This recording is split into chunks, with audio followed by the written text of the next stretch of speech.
Bueno, pues bienvenidos todos a un nuevo episodio de Entre el Punto y la U, el podcast de entrevistas de Urbanitae.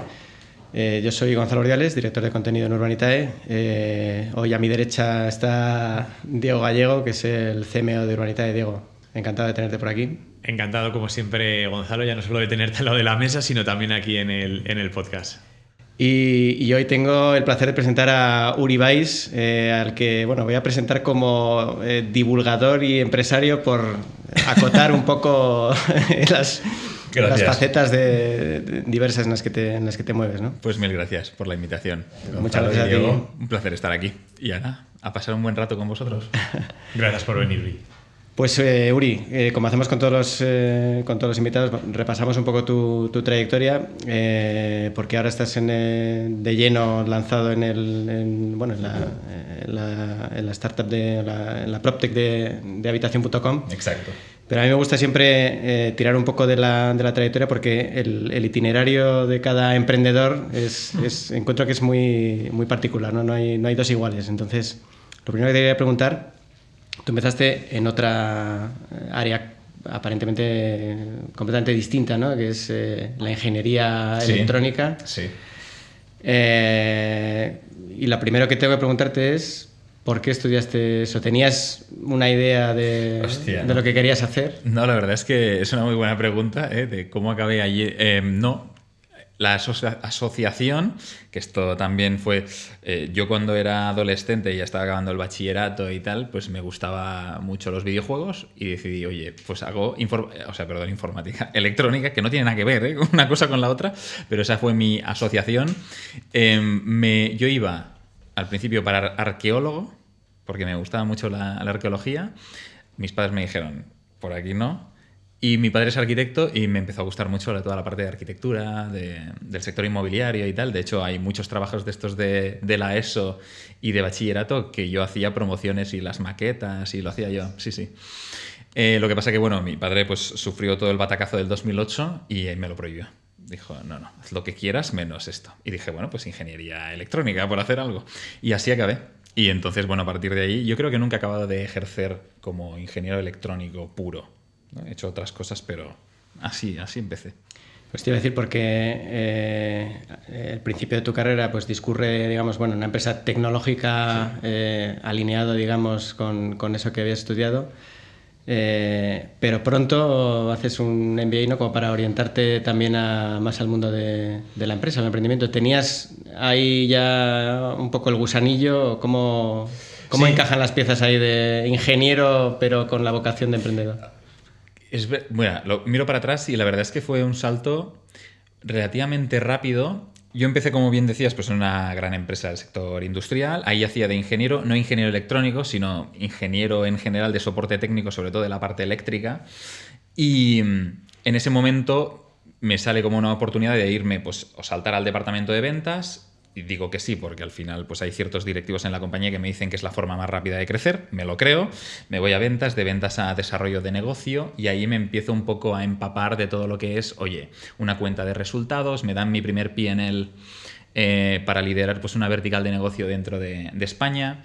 Ahí vendemos un proyecto que es súper gordo, y a partir de ese momento pues como que me empieza a gustar mucho toda la parte de, voy a entender mejor los modelos de negocio. Me empiezo a meter de lleno pues en toda la parte de Lean Startup, de lanzar cosas nuevas, de lanzar MVPs. Me toca lanzar un MVP dentro de este gran corporate, ¿no? Me dan como una especie de sandbox, de pequeño budget para que haga tonterías. Lo hago, sale muy bien. Y a partir de ese momento pues me formo. Creo que no era exactamente un MBA o un programa de negocios, creo que no está considerado como MBA como tal, pero era un programa de negocios donde tocas pues absolutamente toda la parte de emprendimiento y luego marketing digital. Y a partir de ese momento, desde España, que es donde estaba, digamos, pues liderando esta parte del negocio, vendemos un proyecto muy gordo y me ofrecen una oportunidad laboral en Suiza. Y entonces, pues de allí pues me voy a los headquarters de esta misma empresa del sector industrial y empiezo en Suiza una nueva vida con, evidentemente, pues 1000 cambios y 1000 cosas, pero así vamos. O sea, porque ahí eras un poco hombre orquesta, entiendo, porque te doy esto, mira a ver qué sale, va bien, pero claro, es que hacer una P&L es como muy financiero, ya no solamente business, o sea... Era todo, sí, sí. En ese momento ven que yo tengo como mucho... Yo soy joven en ese momento, o sea, estamos hablando de 25, 26, y la P&L me la dan con 27 años. Y allí hay un momento en el que una empresa tan elefantiásica, ¿no? Que al final es, hostia, que cuesta mucho de mover y tal, se empieza a interesar por los modelos de suscripción, por los famosos SaaS, ¿no? Sí. Pero se dan cuenta de que no tenemos ni pajolera idea de cómo hacerlo, cómo le vendemos a clientes que son del sector tan industrial y tal, y me dan cancha, ¿no? Me dicen, oye, prueba cosas, prueba a nivel de marketing, cómo acercarte a ellos, prueba a nivel de producto, entonces me asocio con unos developers de Portugal. O sea, al final hacemos varias cosas, sacamos un producto muy bueno que al final lo que hacía era simplemente, pues a través de un modelo de suscripción, digitalizar y poder permitir monitorizar los consumos energéticos, pues, de las plantas energéticas, de plantas industriales, de grandes plantas de automatización de coches, etcétera, etcétera. Y allí, claro, todo eso es campo, me encanta, nos equivocamos mucho, pero también aprendemos mogollón. Y en esas vamos iterando, hasta que vendemos un gran proyecto para una gran ciudad española donde digitalizamos toda la ciudad.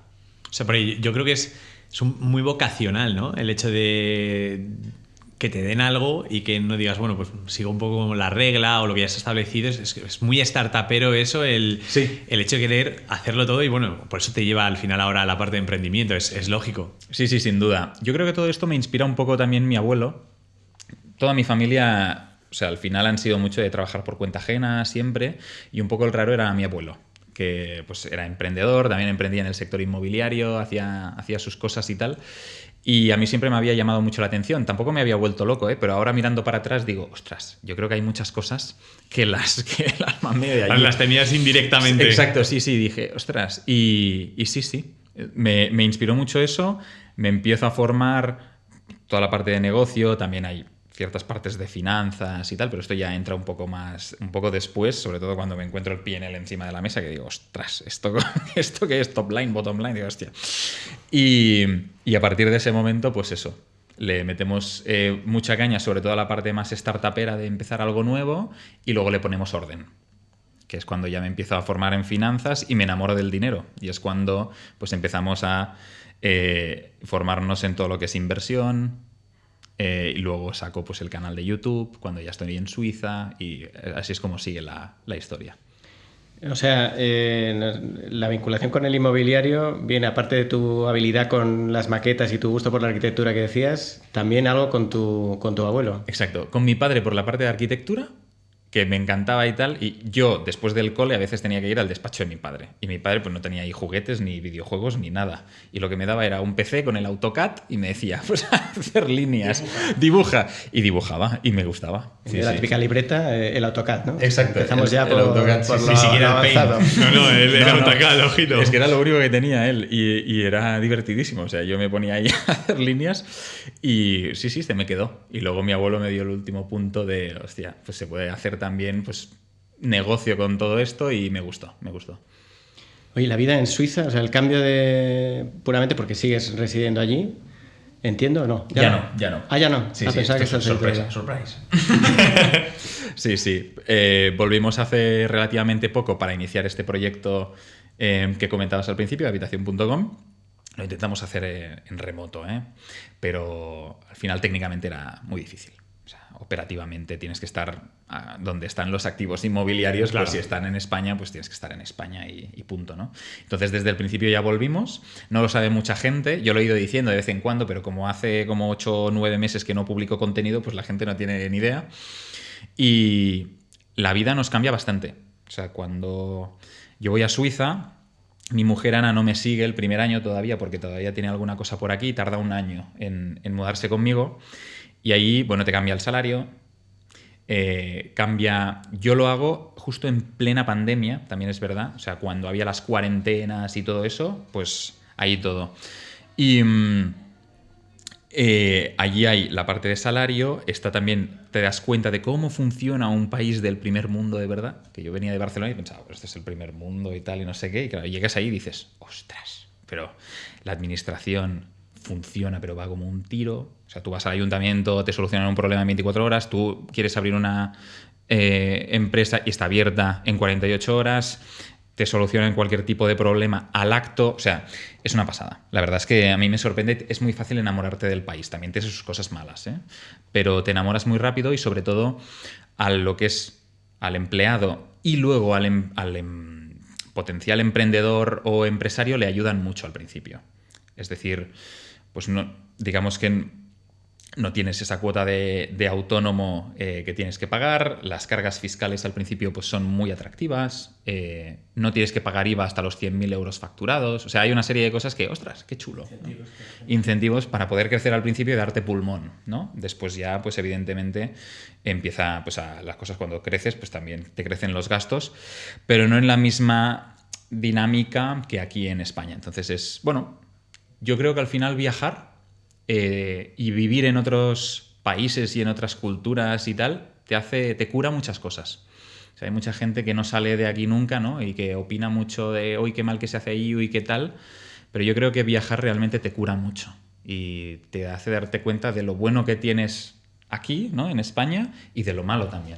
Entonces, o sea, ¿cuál es la principal diferencia que tú dirías tanto a nivel trabajador o a nivel empresario entre los dos países? Bueno, yo te diría que la principal es la carga fiscal, eso impepinablemente. A nivel personal te diría que también la seguridad, ¿vale? O sea, es un país ultra seguro, pero si vamos puramente a la parte de empleado, como empleado yo te diría los salarios, tus planes de pensiones, que son radicalmente diferentes. O sea, aquí se utiliza un sistema de pensiones de reparto, ¿no?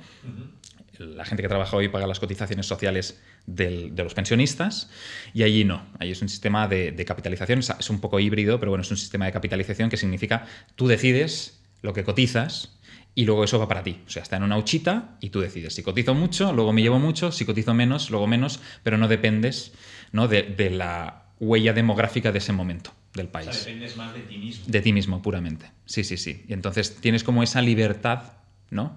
Que allí se valora mucho.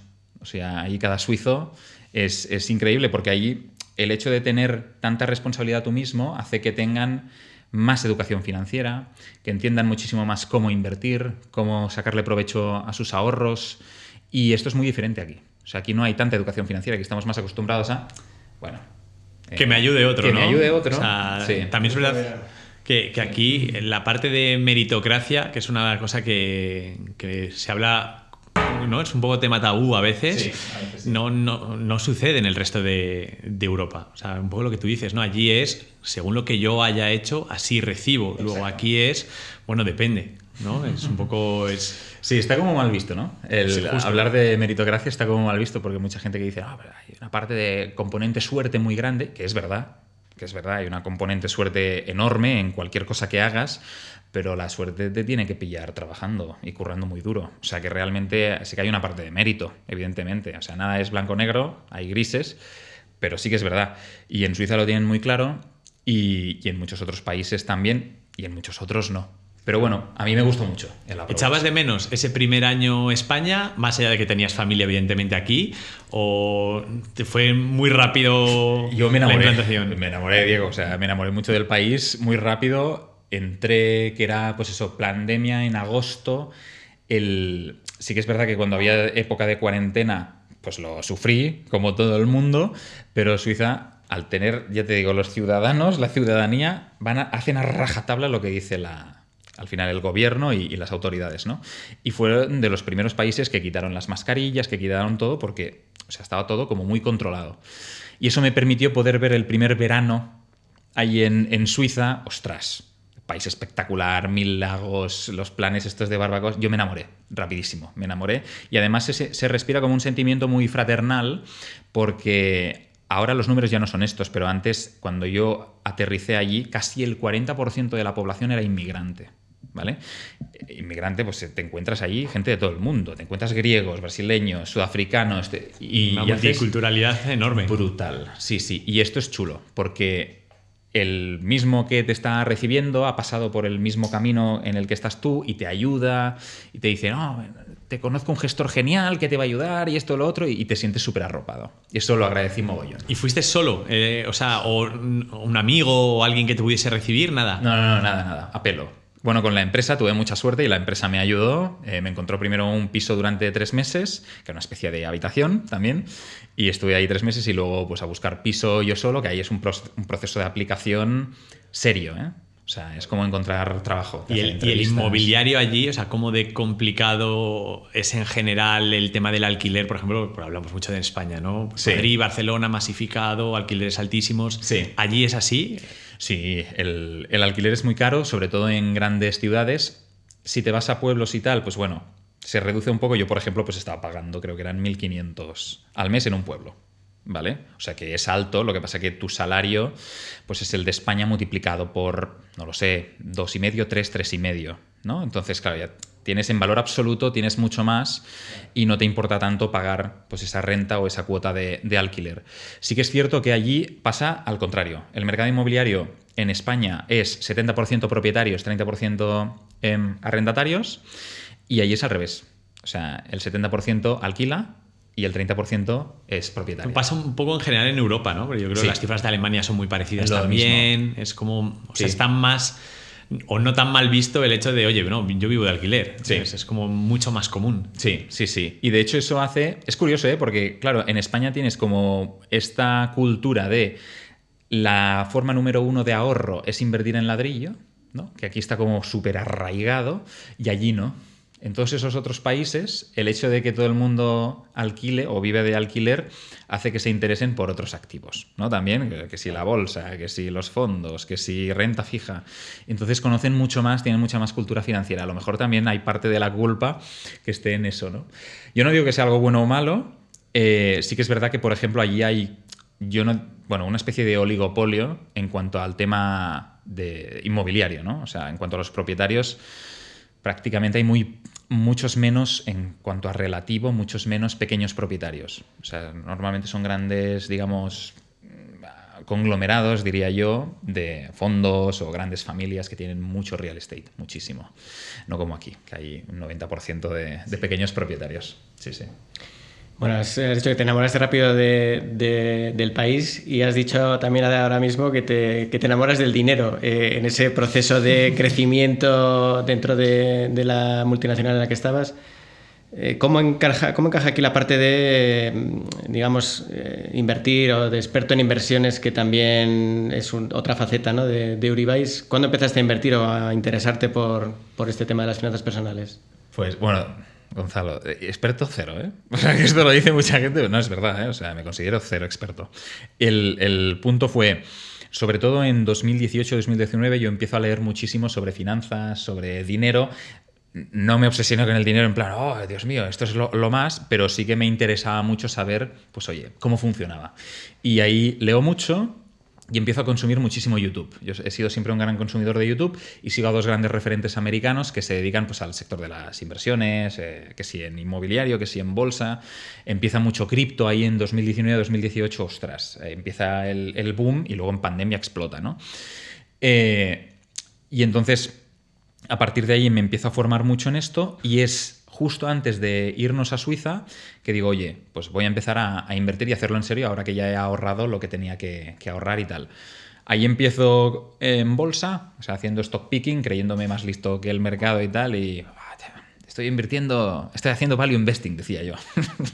No tenía ni idea de lo que estaba haciendo, o sea, pero ni idea, ¿eh? Compro una acción de Facebook en ese entonces, de Meta ahora, y ya me creo que soy ahí el tal. Va mal. O sea, no muy mal, pero va mal en general. Me doy cuenta de que no soy más listo que el mercado. Y en ese momento decido hacer dos cosas, ¿no? Decido confiar en la gestión pasiva a través de un robo-advisor para la parte de renta variable. Es decir, oye, hay gente que lo hace mucho mejor que yo seguro y no quiero dedicarle tiempo. Y luego me interesó mucho ya, de nuevo, otra vez, por la parte inmobiliaria. ¿Vale? Que hasta entonces lo había dejado como un poco de lado porque no tenía el ahorro suficiente para entrar en el sector. Y en ese momento, pues hago una inversión inmobiliaria y digamos que la comparto. Como llevaba siendo consumidor de YouTube, digo, oye, me apetece compartirla y a quien le vaya y le sirva esto, pues genial, y a quien no, pues también. Y lo cuelgo en YouTube. O sea, que me da una vergüenza terrible ver ese vídeo ahora, ¿no? Pero lo cuelgo allí y empieza a funcionar muy bien. O sea, sigo estrategias que había visto de algún otro youtuber que las explica, de cómo crecer y tal, y las sigo a rajatabla y crezco mogollón.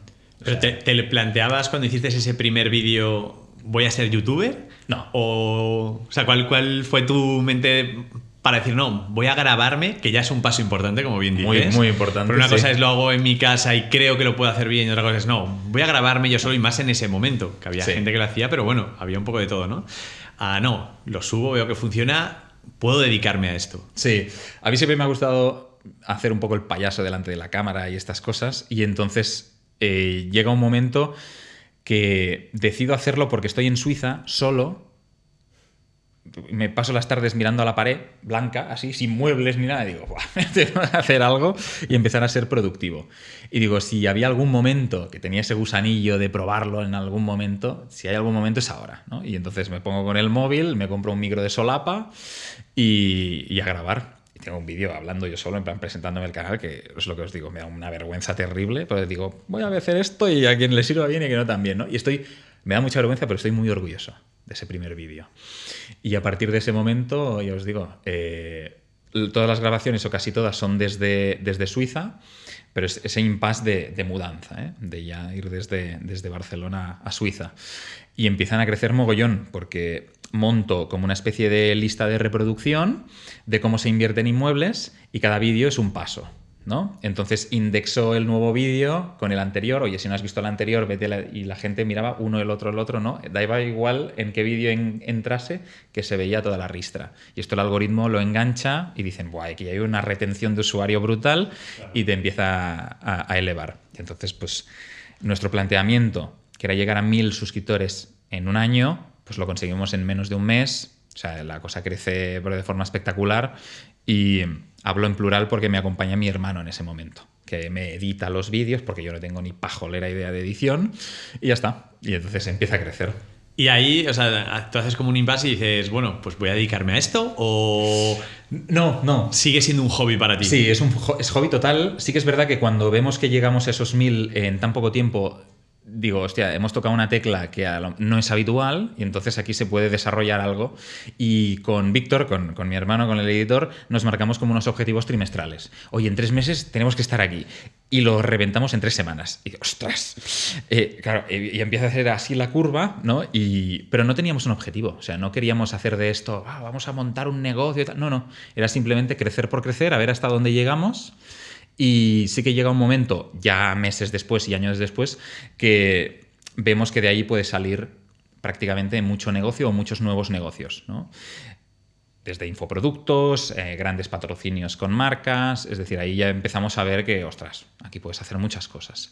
Y ahí es donde yo me empiezo a preocupar, que es cosa que no lo hacen muchos youtubers, pero a mí me preocupaba mucho, que es tener una actividad tan personalísima, una marca personal, digamos, tan arraigada, hace que si algún día te equivocas en un vídeo o haces cualquier cosa, te cancelan y te vas a cero, ¿vale? Que lo ha pasado a mucha gente. Entonces empezamos a desarrollar como negocios o empresas que estuvieran asociadas al canal en cierto modo, pero que tuviesen su propia marca y su propio todo. Para aquí estamos hablando, además, 2020, sí, ¿no? Que es un año complicado, pero que también es como el auge, yo creo, de los youtubers, ¿no? O sea, yo creo que 2020 y pandemia marca un antes y un después, porque es verdad que se consumía, YouTube estaba ahí, sí, había youtubers que evidentemente eran muy conocidos y muy famosos, pero bueno, yo creo que 2020 le cambia, bueno, al mismo Ibai le cambia la vida, ¿no? Él siempre lo dice. 100%, sí. En el primer vídeo mío, creo que es de 2021... o sea que ya es un tiempo después, porque yo me acuerdo de la pandemia de consumir todavía más y decir, si lo está empezando a hacer todo el mundo, tengo que saltar ya. Y sí que es verdad que en el nicho de inversiones en España no había gran cosa. Habían algunos, pero en el nicho concreto de inversión inmobiliaria como tal, no había un referente claro. Y entonces digo, oye, me encanta el tema tal, voy a probarlo sin más y hacerlo súper anichado, súper a inversión inmobiliaria en España, nada más. Y a partir de ahí el canal se convierte en el canal número 1 de inversión inmobiliaria en España, ya te digo, creciendo a unos ratios súper grandes, y cuando se hace muy, muy grande, entonces salto a hacer otra cosa, que la gente me dice, ¿por qué? ¿Qué has hecho? Pero bueno, sí, luego os cuento un poco más sobre eso también. Y, o sea, mirando hacia atrás, sí, a mí es una cosa que siempre me da la atención, sabiendo el éxito que tuvo. O sea, ¿hay algo más que hubieses hecho que digas, no, es que si hubiese además hecho estas 2 o 3 cosas, todavía hubiese sido a mayores? Sí. De hecho, yo en el canal tenemos la idea de empezar con una serie de entrevistas, ¿vale? Que lo llamo Dinero sin filtros, y entonces pues entrevisto a grandes referentes para, de forma transparente, preguntarles exactamente sus números, ¿no? De cómo realmente han generado riqueza, si realmente es como con inversiones, como dicen los concursos, ¿no? Es decir, es un poco trasladar la realidad de toda esa gente que tiene tantísimo dinero que enseña en las redes para que realmente sea.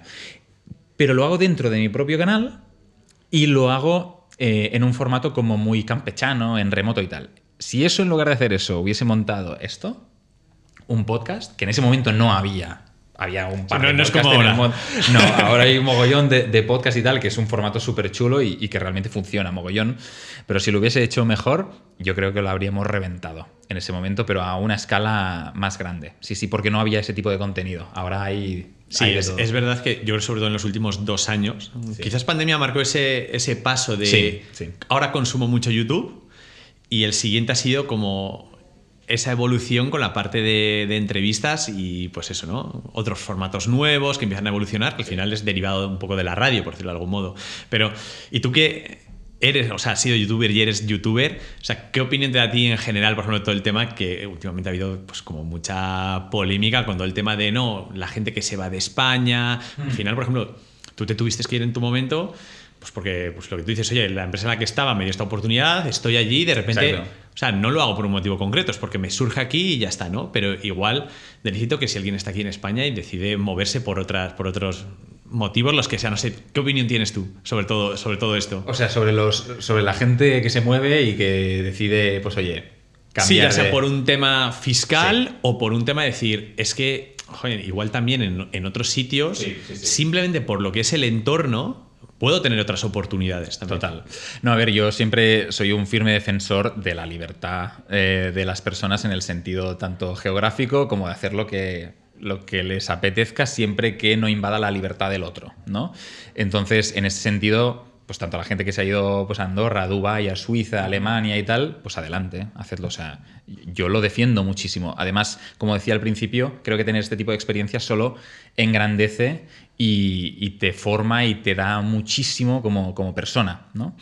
Entonces, yo estoy súper de acuerdo, pero también es verdad que hay una cosa que se ha visto mucho últimamente, que es, oye, yo me voy, sobre todo se ha visto en Andorra, ¿no? Oye, pues yo me voy a Andorra por un tema puramente fiscal, que también lo defiendo, o sea, tú puedes hacer lo que quieras, pero hay gente que lo hace teniendo una empresa pequeñita, ¿no? Es que me voy ahí porque entonces me quitan menos. Y ahí hay un error de concepto. O sea, si realmente tu negocio depende única y exclusivamente de que te quiten un poco más, un poco menos, es que estás haciendo las cosas mal o es que tu negocio realmente no va a proliferar como debería, ¿vale?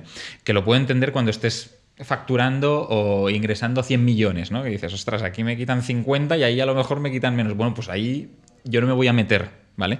Pero en actividades donde realmente se genera poquito, ¿no? Y haya gente que directamente decida pues, hacer este paso, si es solo empresarialmente hablando, no lo acabo de entender. O sea, porque ¿cuál sería el momento? O sea, imagínate, nosotros montamos ahora, los que estamos aquí, montamos un negocio y dices, joder, va bien, pero resulta que estamos asfixiados o creemos que en otro sitio, pues oye, bajamos un poquito lo que son los impuestos y podemos respirar más, porque a veces puede ser, o sea, no solamente es por un tema de la gente grande que esté ganando mucho y le quiten mucho, sino igual también dices, es que aquí me está costando arrancar, ¿no? Un poco lo que tú decías, es que en Suiza, por ejemplo, puedes empezar de forma más sencilla que igual aquí, que arrancar te cuesta, igual luego ya cuando estés más tranquilo no hay problema, ¿no? O sea, ¿cuál debería de ser el modelo un poco a seguir o en qué momento? Yo no tengo la respuesta clara a esta pregunta, Diego, por el simple hecho de que cada empresa tiene como muchas variables diferentes que le afectan de forma diferente. Es decir, a lo mejor te estoy diciendo a ti, mira, el mejor momento para irte es cuando estés facturando, me invento,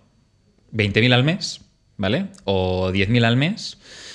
Pero a lo mejor irte es una decisión estratégica horrible, ¿vale? Porque tienes los clientes aquí, porque de repente pues tienes que mirar temas intracomunitarios, porque de repente si estás en Andorra dejas de formar parte del espacio económico europeo y tienes inversiones aquí o ciertos activos aquí que de repente tributan horrible. O sea, tienes que hacer como un compendio de todas esas cosas y decir, vale, con mi negocio, ¿no? concreto, ¿tiene sentido hacer este movimiento? Entonces ahí yo creo que depende mucho sobre todo de lo que estés ingresando y de si es una actividad que está muy relacionada o muy arraigada al país o que no, que es full online y que realmente puedes desarrollar la misma actividad desde aquí que desde otro sitio. Si ese es el caso, que suelen ser actividades muy personalísimas, entonces sí que a la que puedas pues, ingresar, no lo sé, 10.000, 15, 20.000 al mes, que es algo que parece mucho dinero, y lo es, pero que en este tipo de actividades es bastante común, pues entonces ya te puedes plantear irte. Hay mucha gente que incluso escoge Dubái o que escoge Bali, ¿vale? Que son cosas diferentes, o Canarias. Hay gente que se va a Canarias directamente porque tiene un tratamiento fiscal diferente. Entonces, depende muchísimo, no te sé responder. No, tiene todo el sentido, vamos, ¿eh? Oye, te has dicho que no te consideras experto, aunque, bueno, por lo menos la parte inmobiliaria, aunque solo sea por ya la cantidad de divulgación que has hecho, yo creo que tienes algunos medios por ahí te llaman, no sé si con cariño o con desprecio del gurú del ladrillo, ¿no? Pero haciendo yo, tengo que confesar que quizás un poco ahí juega cierta ignorancia de mi parte, ¿no? Pero cuando veo estos vídeos, pues mismamente para preparar esta entrevista, que me he tenido que meter un poco a ver lo que hacías y lo que decías, ya la invasión, porque tú dices que cuando empezaste en la parte inmobiliaria por lo menos no había mucho, ¿no? Pero ahora en cuanto ves 2 vídeos, en el tercero te aparece un anuncio de un tío que, hombre, que poco menos que no te digo que te insulte, pero te diga, pero ¿cómo no estás todavía ganando 3.000 euros al mes con lo fácil que es, ¿no? O sea, y con una especie de, no sé, como de condescendencia y tal. O sea, ahora mi impresión es como que proliferan este tipo de, no sé si expertos o gurús o cómo llamarles, que aparentemente hacen cosas súper sencillas que todo el mundo puede hacer, pero que por definición, es decir, o sea, o seríamos todos ricos o algo falla en ese planteamiento. Tú que estás ahí ya metido, ¿cómo ves, o sea, qué porcentaje dirías, oye, pues hay muchísima gente muy válida, yo mismo me he formado viendo algunos de ellos, o esto ya es una burbuja, nos hemos metido ahí muchos y hay cosas que son, pues bueno, que no tienen pies y cabeza. ¿Cómo ves tú desde dentro esa proliferación de expertos? Desde dentro, a ver, tiene una parte buena y una parte mala, ¿no? O sea, las redes sociales al final es un modelo que no tiene barreras de entrada. Eso significa que cualquiera puede entrar, yo me planto con un móvil, me grabo y ya tenés uno más, ¿no? Ahora, que ese uno más se mantenga en el tiempo, crezca de forma sostenible y orgánica y esté allí 5 años, hay muy pocos, en los que ni me incluyo, porque yo llevaré pues 3 años o una cosa así desde que empecé el canal. O sea, pero hay poquísimos. Entonces, realmente esta medición la tienes que hacer con un scope de tiempo más largo, ¿vale? Tienes que decir, oye, realmente esta gente que ahora está aquí hablando y tal, ¿merece la pena ser escuchada o no? Que esto ya depende mucho de cada uno. Y una de las cosas que yo me fijo más es sobre todo en el sesgo de autoridad. Es decir, la persona que me está hablando, ¿qué ha hecho? ¿No? Que también va en contra mío. O sea, yo al principio no había hecho nada, pero como mínimo lo decía en el vídeo. Yo soy completamente nuevo en esto, estoy compartiendo lo que hago de forma transparente, lo que gano, tal, si te sirve bien y si no, hay 1000 canales más, ¿vale? Y esto es lo que decía. Pero ahora el problema es que no hacen esto. Ahora el problema es que te aparece un chaval de 23 años que te dice, pues bueno, cómo tienes que desayunar, a qué hora te tienes que acostar para llegar a ganar 13 millones de euros al año, ¿no? Y dices, o sea, ¿en qué momento? ¿En qué momento? Y entonces yo creo que el tema siempre está en medir pues los diferentes grises. O sea, realmente hay gente que lo vale mucho y es la gente que suele estar allí años, ¿no? Que durante años se ha formado esa figura de autoridad. Si lo ves que es muy nuevo, pues de momento no te diría que es una red flag, pero míratelo con una ceja arqueada, ¿no? A ver, esto, ¿de dónde viene y por qué? ¿Es más difícil ahora, por ejemplo, arrancar en YouTube? Sí, sin duda. O sea, ¿tú te lo plantearías hoy, arrancar un canal o...? Sí, lo puedes plantear, pero sabes que va a ser muy difícil. Yo pensaba que ya llegaba tarde, cuando lo hice. Voy tardísimo, hay aquí miles de creadores y tal. Nunca es tarde si tienes que ofrecerle algo fresco, nuevo y sobre todo que le aportes valor a la persona, ¿no? Puedes intentarlo, pero el tema está en qué vas a decir. ¿Vas a decir lo mismo que dicen otros 500, ¿no? Sin nada especial? Entonces no te va a ir bien. O sea, lo siento decírtelo, tú lo puedes intentar, pero no te va a ir bien. ¿Qué te hace diferente? ¿O qué más le vas a dar, ¿no? Y tienes que currártelo muchísimo. O sea, nosotros nos lo currábamos, pero no os hacéis a la idea. No era ponerte a grabar y ya está. O sea, había un trabajo, yo me acuerdo a mi hermano que le pasaba o sea, brutos, vídeos brutos de 1 hora y media para un vídeo de 10 minutos. Porque repetía la frase 30.000 veces para ver cuál era la que mejor sonaba o la que más retención hacía. O hacía las pausas o no habían pausas. Y luego Víctor pues quitaba todos los silencios para que la retención fuese altísima. Pero es un arte. O sea, realmente la gente se piensa que, no, yo quiero ser famoso, ¿no? O sea, que me parece como algo, ostras, ¿cómo que quieres ser famoso? O quiero ser influencer. Y lo que realmente tienes que hacer es desarrollar una actividad de mucho valor o hacer algo en el mundo donde hayas aportado muchísimo, y a partir de ese momento la gente te escuchará. La gente estará con muchas ganas de escuchar lo que tienes que decir, pero no al revés. Claro. O sea, no decir, no, es que yo quiero que me escuchen. Ya, pero ¿qué tienes que decir? Claro, pero es una cuestión también de talento, ¿no? O sea, yo creo que tú cuentas al principio, oye, me dieron un mini proyecto que era una cosa que estaba ahí y lo convertí en algo que fue un éxito. Entro tarde, entre comillas, o un poquito más tarde de lo que debería haber hecho en YouTube, y no me conformo con grabar un vídeo aunque sepas que no hay nadie o hay 2 o 3 haciendo una parte de inversión inmobiliaria. No. Quiero hacerlo bien, quiero estudiármelo, quiero el tema de las pausas. O sea, va mucho un poco con el carácter de la persona. Sin duda, sí. Evidentemente, si eres más perfeccionista o te lo curras más o vas más allá, este extra mile siempre, pues la gente lo ve. O sea, la gente lo ve.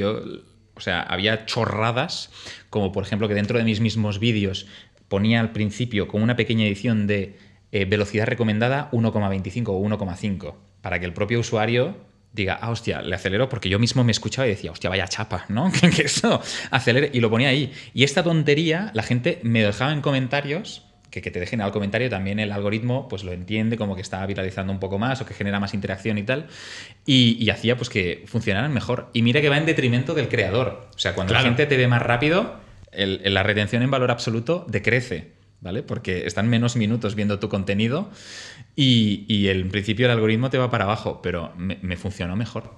O sea, es sorprendente, ¿no? O sea, es un nivel de detalle muy profundo. O sea, ya llegar hasta la velocidad recomendada de ponlo a 1.5 porque te va a ser más fluido, ¿no? Más ameno. Sí. Y dentro de todo este mundo de los contenidos, o sea, te preparabas todo el tema de los guiones y, o sea, este es el mejor método en base solamente a lo que veías también, por ejemplo, de otros gurús en Estados Unidos, o leías también en libros, o sea, ¿cuál era un poco tu rutina para decir cómo lo cuento?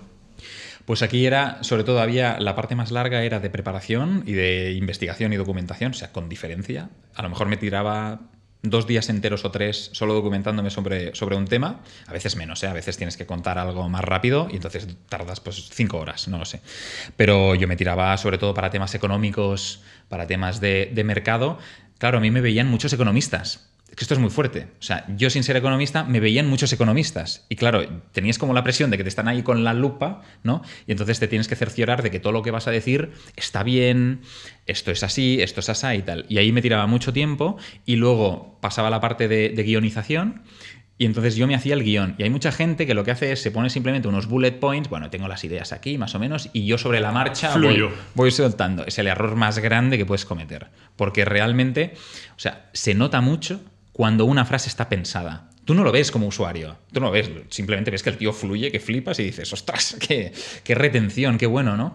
Pero ahí hay mucho thinking, o sea, pensar en las palabras, en los conectores, pensar en qué imagen, cuando esté diciendo una frase, voy a poner en pantalla. Y todo esto, aunque parezca una chorrada y esté aquí pensándome que estoy haciendo cine en un vídeo de YouTube, ayuda. Suma. Cualquier tema de retención suma. Y nosotros, por ejemplo, teníamos la norma con Víctor que cada 4 segundos tenía que haber un estímulo. Sí o sí.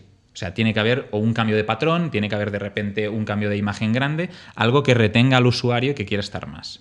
Y eso se puede medir. Y se medía y funcionaba. O sea, es increíble. Y cuando empezabas a ver que te veían economistas es porque te escribían a ti. Sí. Porque directamente. Tal pero cual. Pidiéndote consejo, diciéndote, la próxima vez cuenta esto otro. Bueno, desde teoría económica que me decían, bueno, según la teoría, no sé qué. Y yo dije, pues este tío.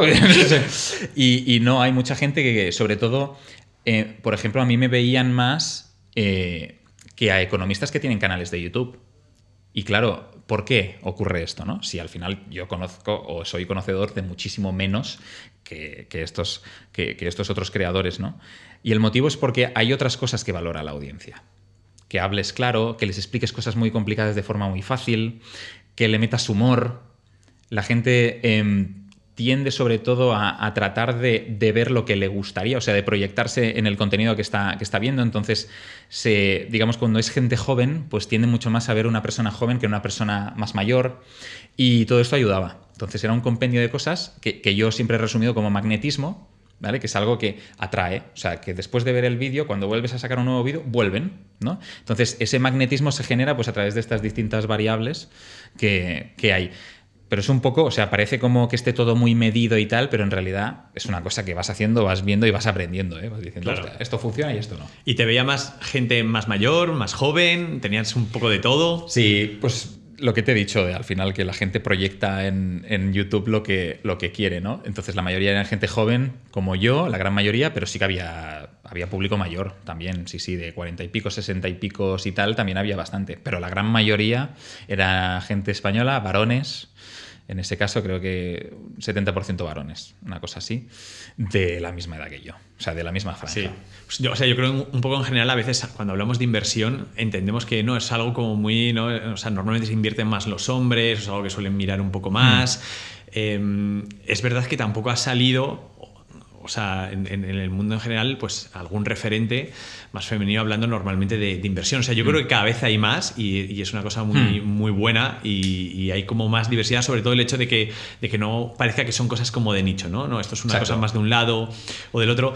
¿Hay alguien, por ejemplo, que a día de hoy te fijes en un contenido que digas, qué parecido es a lo que yo hacía o en general? En España, dices, de creadores de contenido. ¿Algún creador en España Sí. o fuera que digas, mira, se parece mucho a lo que yo hacía hace un par de años? Sí. Ahora hay mogollón. Bueno, te puedo decir, yo qué sé, por ejemplo, Javi Linares. No sé si lo conocéis, es un creador, pues Javi, que somos amigos y tal, cuando yo empecé a crecer, pues él, digamos, empezaba, ¿no? Su crecimiento. Y pues veo muy reflejado con todo lo que ha ido haciendo y los números que ha ido teniendo, ¿no? Siempre salvando las distancias, ¿no? Cada persona y cada creador es súper diferente entre ellos. Pero yo qué sé, pues está Javi, hay mogollón, yo qué sé, Germán Jover en el tema de inversión, es un perfil más mayor, pero... Más mayor, me matará Germán. Lo siento, Germán. No, está hecho un chaval, ¿eh? Quiero decir que lo ves creciendo y te alegras. Ostras, cada uno crece a su ritmo, pero al final lo importante es eso, seguir creciendo y seguir confiando en que haces el trabajo bien y cada vídeo que sea mejor que el anterior. Y entonces... crecer. Es decir, a ti te ha ido bien y vas viendo cada experimento si funcionaba o no y cómo los objetivos que os marcabais los cumplíais mucho antes del plazo previsto, ¿no? Pero ¿te has llevado también alguna decepción o alguna... Ya sabemos que también en las redes sociales la barrera de entrada para criticar es nula, ¿no? Es prácticamente casi, en fin, nace el aburrimiento a veces. Entonces no sé si esa parte que a lo mejor nosotros vemos menos o cuando estabas empezando o ahora, o no lo sé, si también has recibido por esa parte mucho... Bueno, pero esta gente, ¿qué problema tiene? O sea, o por qué directamente interpretan B donde yo he dicho A y Sí. clarito desde el principio, ¿no? No sé qué... Bueno, esto ya viene con el panfleto, ¿eh? Con el panfleto de youtuber, viene ahí, le das la vuelta al panfleto y pone atrás haters. Y ya va una ristra de cosas que sabes sí o sí que al exponerte te van a llegar. Y da igual, que esto es muy fuerte, ¿no? Pero da igual lo blanco, suave y tenue que hagas tu mensaje. O sea, da absolutamente igual, que siempre le vas a molestar a alguien, siempre. Entonces, cuando tú te expones, hay gente que te amará y gente que te odiará, siempre. Cuando tú haces un mensaje muy tenue, muy neutro, ¿no? Es que hay gente que le molesta también, que dice, ¿pero por qué no te mojas? ¿No? Entonces, es que hay en todas partes. Y lo que tienes que entender aquí es que a medida que vas lanzando contenido, al principio te afecta mucho personalmente cuando te dicen, este soplagaitas hablando de no sé qué, y dices, ¿pero qué he hecho yo, señor? ¿Qué me está contando? Y vas generando pues una capa, una corteza de insensibilidad emocional en ese sentido, o de disociación entre tú y el proyecto, o entre tú y el contenido, o sobre todo esa gente que comenta, ¿no? Porque cuando lo piensas fríamente y estás en casa, a ti a lo mejor te mandan 100 comentarios, 99 son buenos y uno te jode la vida, disculpad la expresión, ¿no? Y lo que tienes que entender es que esa persona que ha escrito eso probablemente esté en su casa, que lleva 2 horas haciendo scroll con el teléfono, y de repente dice, mira, pues este tío no sé qué, no sé cuántos tal, ¿no? y le da importancia de 5 segundos y luego sigue haciendo scroll. Y luego viene una receta de croquetas y luego viene lo que sea, ¿no? Un bailecito de no sé cuántos. Y eso eres para él. Entonces es lo que tienes que entender, ¿no? Que tú le tienes que dar la misma importancia. O sea, ha sido una meadita de una persona que por la calle no te lo diría, pero que luego te lo deja ahí porque le has tocado pues alguna fibra sensible o le has afectado al ego de alguna forma, o sabes que ahí hay algún trigger de algún tipo, ¿no?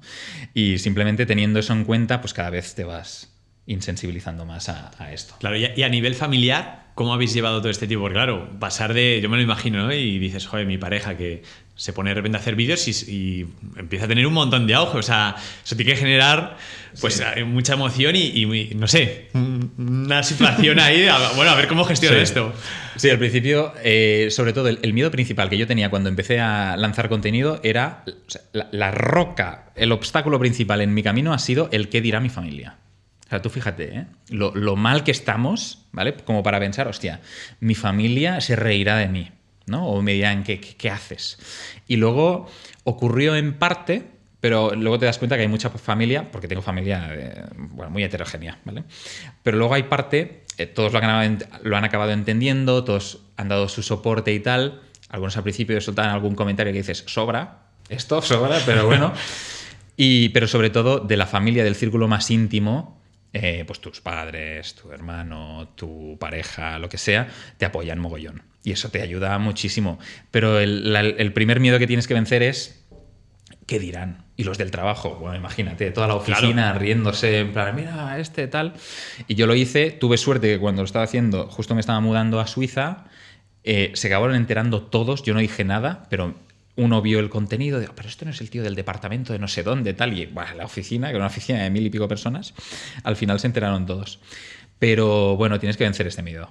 O sea, cuando al principio decides, lo hago, que sepas que si te va bien, todo el mundo se va a enterar. Entonces, pues bueno, sabiendo esto, para adelante. Sí, claro, sí. O sea, no tiene que ser fácil, ¿eh? El hecho de ponerse en la cámara, crezco y ahora me conoce, o sea, voy por la calle y seguro que hay gente que te reconoce y pues bueno, hay que gestionarlo, ¿no? Es verdad que nosotros cuando hacemos algún vídeo hay gente del propio equipo, el mismo Gonzalo, está ahora con el tema de los podcasts, pero bueno, también salen un montón de cosas más que... Me alegra que me menciones en la misma frase que Auribais, apenas tiene 200.000 seguidores. No, pero es verdad que ahora ya es como mucho más normal, ¿no? Te ve tu mujer y dice, pues joder, qué bien. Claro. Es como para el trabajo ya que sencillo, pero es verdad que había un momento en el cual ponerte ahí impresionaba y era como, o sea, había como las dos vertientes, o lo haces y qué bien y todo el mundo qué orgulloso, o qué hace este. Sí. Es un poco como un friki, ¿no? Porque cómo se ha dado la vuelta a la tortilla, o sea, es un 180 grados de lo que, bueno, mismamente antes se veía mal el tema de los videojuegos y eso era una cosa de frikis, sí. Y ahora no. O correcto. sea, es como que, o sea, todo es muy subjetivo, es muy relativo. El ladrillo estaba en su momento súper mal visto, luego en 2008 con todo lo que sucedió, y ahora ya se vuelve a ver como una inversión mucho más estable y segura, ahora que las criptomonedas se han dado la gran leche, ¿no? Sí. Por decirlo de algún modo. Entonces, o sea, qué cambiantes y qué importante es igual eso que tú dices de no dejar de llevar por las opiniones y por todos esos factores externos. O sea, y que solo tienes una vida, que tienes una bala, aprovéchala bien, haz lo que quieras. Y luego, o sea, olvídate de que nadie viva tu vida por ti, que esto queda como muy así, pero es verdad. O sea, que nadie te diga lo que tienes que hacer. Si te apetece crear contenido, hazlo. Y si te pegas una hostia, pues te la pegas y aprendes y ya está, no pasa nada. Si es que al final es eso, pero no hacemos muchas cosas por miedo, por el que se supone que tengo que hacer, y ya está. Mi padre, cuando le dije que dejaba el trabajo en Suiza y tal, bueno, casi se tira por la ventana, es en plan, a tomar por saco ya. No, pero, o sea, tuvo un primer momento de, ¿tú estás seguro de lo que vas a hacer?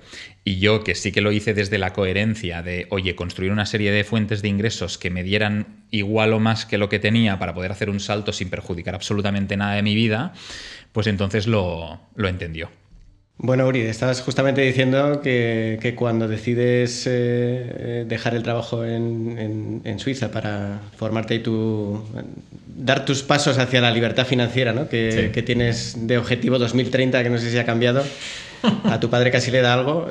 Yo quería justamente preguntarte, o sea, cuando lo dejas, ¿es porque estás con YouTube a tope o porque tienes idea de, vale, YouTube es una pieza que ahora a lo mejor tiene un peso X, quiero que siga siendo importante, pero me voy a enfocar o voy a probar pues hacer otras cosas o a montar tu propia tu propia empresa. ¿Cómo es ese cambio, o esa decisión y cómo, aparte de tu padre, cómo lo viviste tú? Sí, casi le da un jamacuco, pero lo aguantó. Lo aguantó porque le justifiqué, que no le tengo que justificar nada, pero le expliqué un poco cuál era el plan y utilicé una cosa que se llama el puente financiero, ¿no? que tiene como 3 pilares fundamentales, que al final hay un pilar de ahorro, hay un pilar de inversión y hay un pilar de fuentes de ingresos alternativas a las que no son tu salario, ¿no? Entonces, estos 3 pilares más o menos, si tú los tienes pues equiparados, el de ahorro tiene que ver con el fondo de emergencia, pues como que te permite poder dar un salto de un trabajo por cuenta ajena a hacer cualquier otra cosa si tienes los 3 bien cumplimentados, ¿no? Si tienes una parte de fondo de emergencia, si tienes ciertas inversiones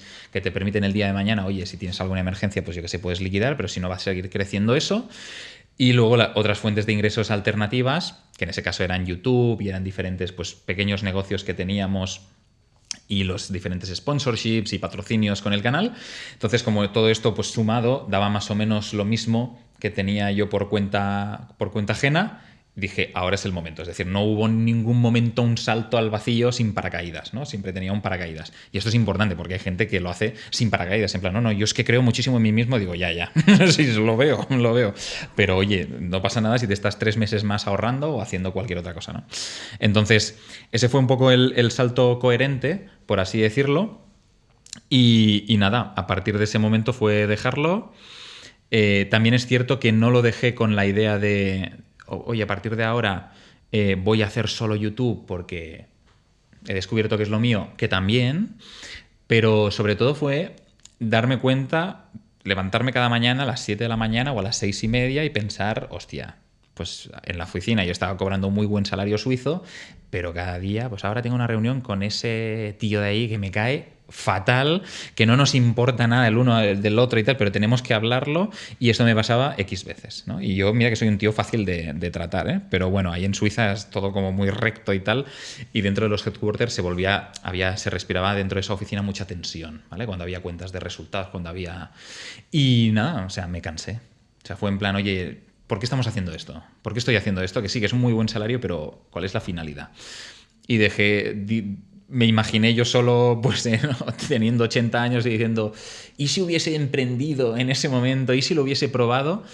Y me dio algo dentro y dije, no, es que a mí no me puede pasar esto. O sea, me da igual si lo pruebo y me pega una leche, me da absolutamente igual, pero lo tengo que probar. O sea, no me puedo morir y si hay algún momento en el que tengo que probar esto es ahora. O sea, más tarde será más difícil todavía. Y lo hice, por eso. ¿Y de dónde sale el resultado principal, ¿no? Es habitación.com. Sí. Quería preguntarte cómo surge la idea, de dónde viene y también esta parte de que, que fue la idea, no sé si la startup o la idea ganadora, ¿no? en el concurso de Seed Rocket. ¿Cómo es el origen de habitación.com? Y ahora explicaremos en qué consiste. Perfecto. Pues nace de que a veces nosotros hacemos quedadas con seguidores, con gente de la comunidad y tal, y en una de estas pues hablamos de emprendimiento, de inversiones, de lo que sea, ¿no? Al final estamos ahí en un entorno chulo y salen muchos temas. Y uno de los temas fue, pues, la parte más incipiente de lo que luego se convirtió habitación.com, ¿no? O sea, lo empezamos a hablar con José, que era también, hoy es mi socio, ¿no? Y en ese momento pues me conocía del canal. Podemos hacer algo aquí en la parte habitacional y no sé qué, y hostia, tiene sentido, pero no tiene ningún sentido a nivel jurídico.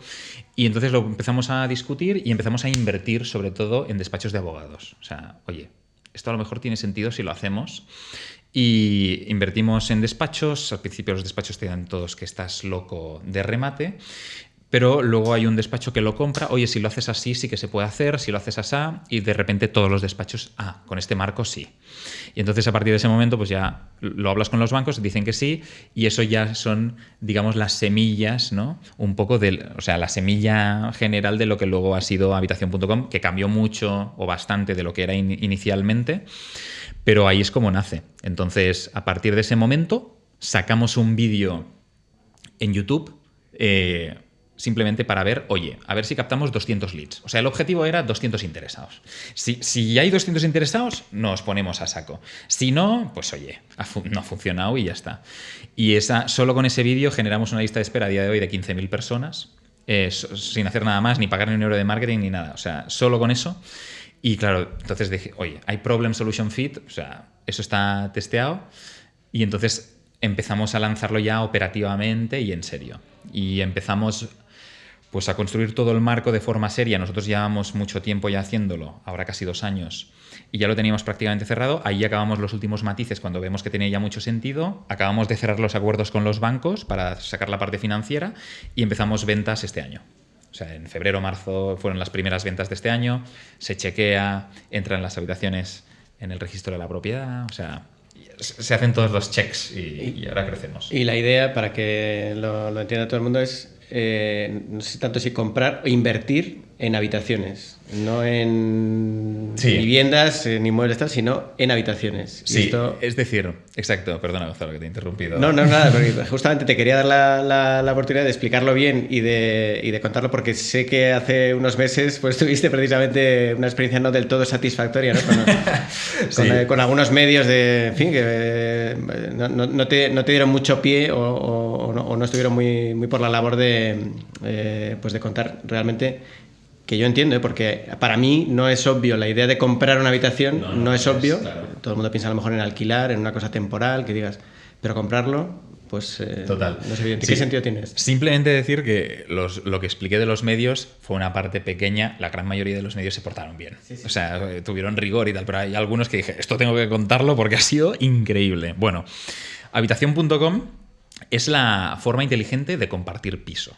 Lo decimos así, ¿vale? Entonces, significa que tú siendo joven, ¿no? A día de hoy tienes pocas alternativas en el mercado porque normalmente no has tenido dinero o no has tenido ahorros para pagarte la entrada de tu casa, con lo cual tienes que ir al mercado del alquiler. No hay oferta de alquiler o cada vez están más caros, con lo cual te ves empujado a compartir piso. Entonces acabas pagando pues 400, 500 euros al mes por una habitación pues en Barcelona o en Madrid, ¿no? Que cada día es más pequeña y más cara, ¿vale? Nosotros dijimos, oye, ¿y si en lugar de que esa persona tire a fondo perdido 500 euros al mes, puede pagar los mismos 500 euros al mes, pero por un activo que es suyo, que va amortizando mes a mes, que con cada cuota que esté haciendo esté, digamos, amortizando esa parte de equity y que al cabo de 1, 2, 3, 5 años, los que sea que él quiere estar allí, cuando decida salir, porque se ha echado novio o novia o lo que sea y se quiere cambiar de piso, pueda vender su habitación y recuperar, amortizar todo lo que ha puesto allí, y que al final en 5 años pues son, para que os hagáis una idea, unos 30.000 euros que te sirven para pagar la entrada de tu primera casa de verdad, o para tu coche, o para tu máster, o lo que sea, ¿no? O, al ser propietario de esa habitación, que decidas, oye, no lo quiero vender, que esto es muy de España, ¿no? Tengo ladrillo, no lo quiero vender y lo quiero alquilar. Y sacar una renta mensual que me ayude en el mes a mes. Es decir, la idea ha sido crear una forma de ahorro y de inversión, sobre todo para los jóvenes, para catapultar su generación de patrimonio. Es decir, que empiecen a generar patrimonio muchísimo antes y les permita poder, pues eso, ahorrar y tener cierta liquidez para afrontar pues la compra de su casa, una compra o el pago de un máster o lo que sea. Y desde el punto de vista de la gestión, o sea, la persona que invierte en Habitación.com, ¿qué responsabilidades tiene o qué parte hace Habitación o cómo funciona exactamente el modelo una vez que estás dentro? Genial.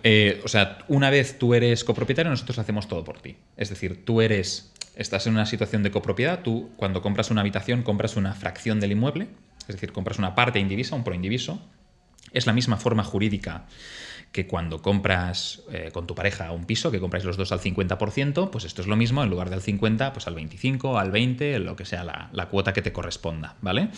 Y eso es muy importante, porque hay muchas formas de practicar la copropiedad en España, y nosotros hemos elegido precisamente el proindiviso en lugar de, me invento, tokenización o fraccionar títulos participativos de una sociedad o hacer cualquier otra cosa, sino directamente ladrillo, porque esto te permite desde el minuto 1 figurar en el registro de la propiedad, por decir, yo soy propietario de esto, y segundo, aportarle seguridad jurídica necesaria al cliente, ¿vale?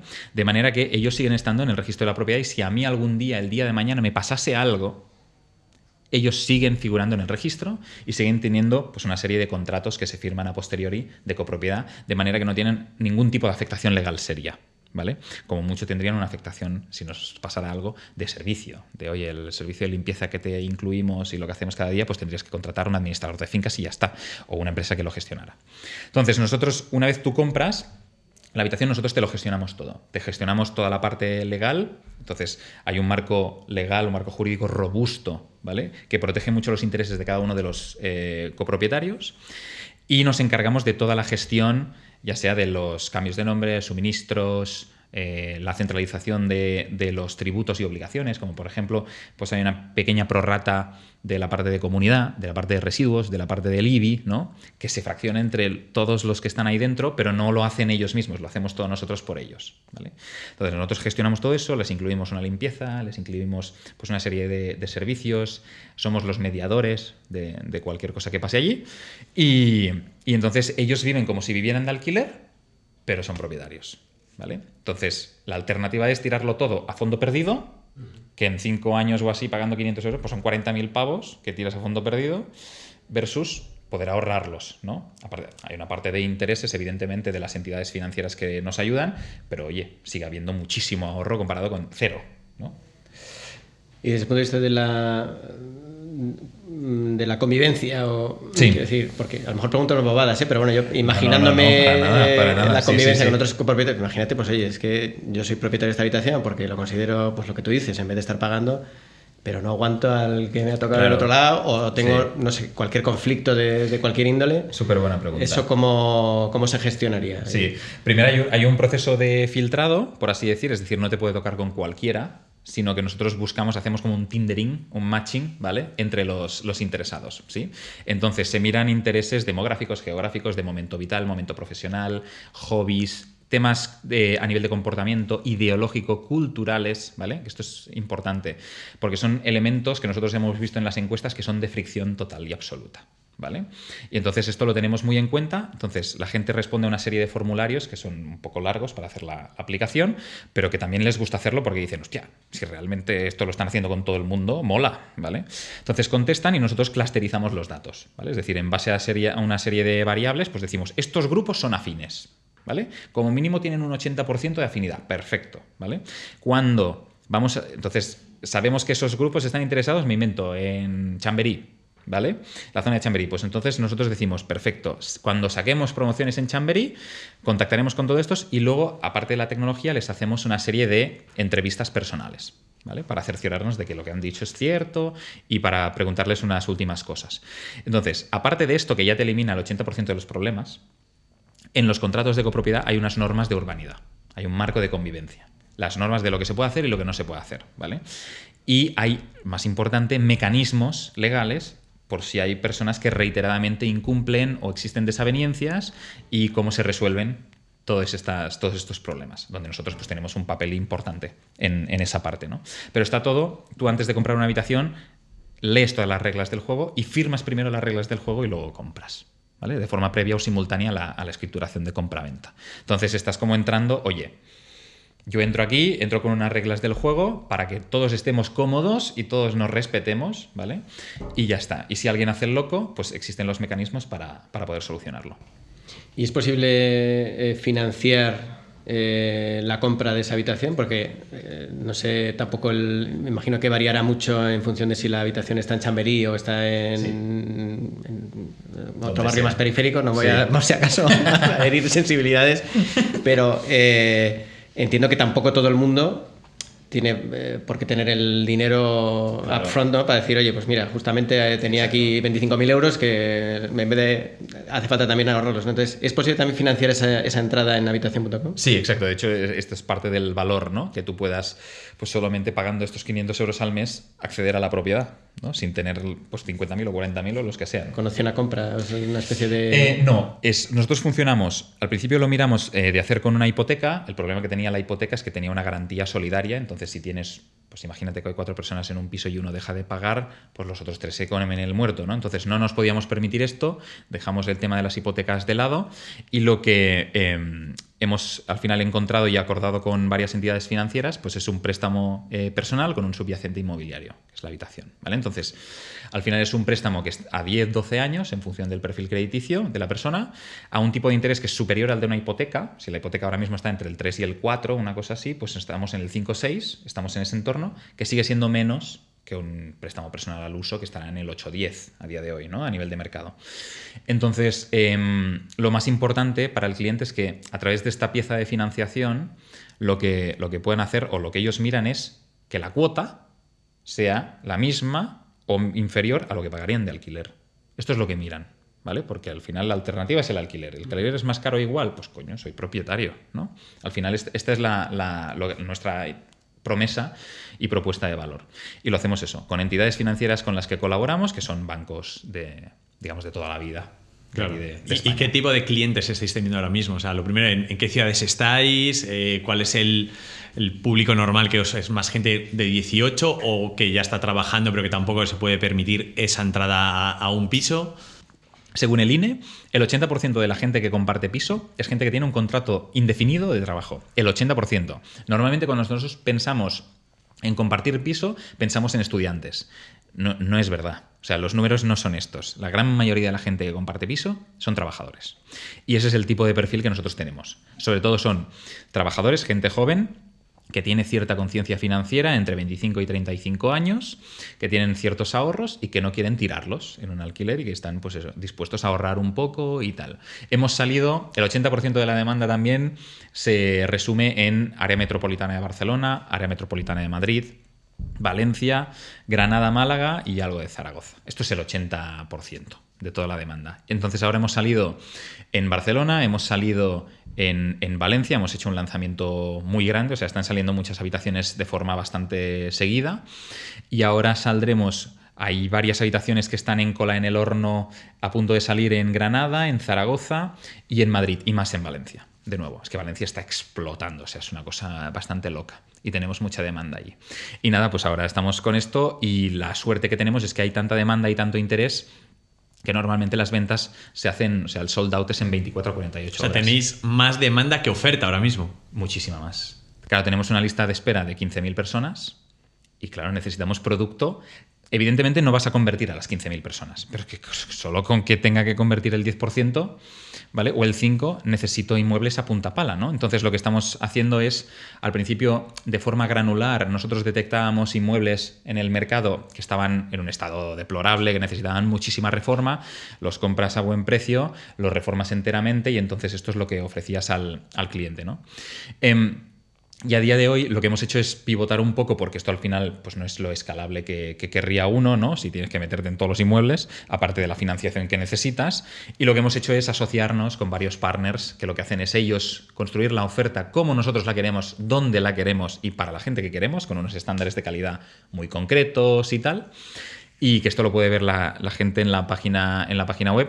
No son habitaciones, no son zulos de 5 metros cuadrados, sino que estamos hablando que son más bien suites de hotel. Todas tienen su laminado, son nuevas, parecen de obra nueva, todas tienen su climatización, tienen su Smart TV, todo el mobiliario es nuevo y hecho a medida. O sea, bueno, no todo, pero sobre todo la parte de la cama es una cama elevada donde tiene almacenaje debajo. O sea, está todo muy pensado y muy inspirado por pues, nuestros diseñadores que son del sudeste asiático. O sea, son de Vietnam y ahí están muy acostumbrados a aprovechar los espacios en alto. Y si yo quiero entrar mañana, por ejemplo, digo, joder, me interesa. Sí. O sea, ¿cuál es la inversión mínima que tengo que tener para poder acceder? Pues depende de la financiación. O sea, hemos hecho cosas donde la persona ha puesto literalmente 1.200 euros y le hemos financiado prácticamente el 100. Esto depende un poco del perfil y de la entidad financiera. Pero normalmente, para que te hagas una idea, pues desde los 6.000 euros, 8.000 ya puedes entrar, digamos, fácil, ¿vale? También depende de la ciudad. En Madrid a lo mejor necesitarás más, necesitarás a lo mejor 10 o 12 o 15. Si estás aquí, pues yo que sé, en el barrio Salamanca, que de momento no saldremos, pero hostia, puede ser que la entrada tenga que ser mayor. Pero igualmente nosotros siempre ponemos una entrada mínima para filtrar un poco el perfil de solvencia, ¿vale? Porque estamos empezando y queremos un poco, oye, ya que lo vamos a hacer, pues tenemos mucha demanda, escogemos a los perfiles que puedan ser mejores, ¿no? Que está mal decirlo, pero nos tienen que entender también un poco. No puedo coger a 4 personas al principio que me impaguen las 4, ¿no? Me voy a cero. O sea, hay que testar bien el modelo de negocio. O sea, yo de hecho, escuchándote había una cosa que me genera una duda, que es, o sea, la parte de comprar está muy clara, ¿no? Hay una encuesta, sí, esa especie de match, pero también decías que yo puedo luego alquilar. lo que es la habitación. Claro, Sí. ¿cómo os aseguráis de que si yo he comprado una habitación, pues luego se la alquile a Gonzalo y que puede dar problemas o no? Claro, todo lo que es alquiler y venta tiene sí o sí que pasar a través de habitación.com. Entonces somos nosotros quienes gestionamos, pues si tú alquilas la habitación, el inquilino. Y el inquilino tiene que machear igual que el resto de copropietarios, ¿vale? Y esto lo firmas de forma previa o simultánea también en los contratos que os contaba. O sea, se firma una parte de mandato. Esto es importante porque, sobre todo, por ejemplo, en el proceso de alquilarlo, pues ahí hay que controlar quién entra, ¿no? Etcétera, etcétera. Pero sobre todo en el proceso de venta, si tú quieres vender tu habitación, tiene que pasar a través nuestro porque nosotros nos cercioramos de que el comprador cumple con la ley de prevención de blanqueo de capitales, cumple con una serie de regulaciones que son necesarias, ¿vale? Para no poner en riesgo nada del modelo. Y simplemente por eso tiene que pasar a través nuestro. Pero tú puedes vender cuando quieras y si quieres a tu primo Pepe venderle la habitación, pues nosotros hablamos con Pepe sin problema, ¿vale? Pero tiene que pasar a través nuestro para controlar esto. Claro. ¿Y qué pasaría si, no sé, imagínate, un piso, 3 habitaciones, Sí. y yo cojo una, luego cojo otra, luego cojo la tercera? O sea, al final es como si yo tuviese, entre comillas, ese piso. Hay opción de que yo luego, por ejemplo, pudiese ir más allá y deciros, oye, no, es que igual me interesa quedarme el piso porque tengo las 3 habitaciones. Sí, técnicamente puedes hacerlo.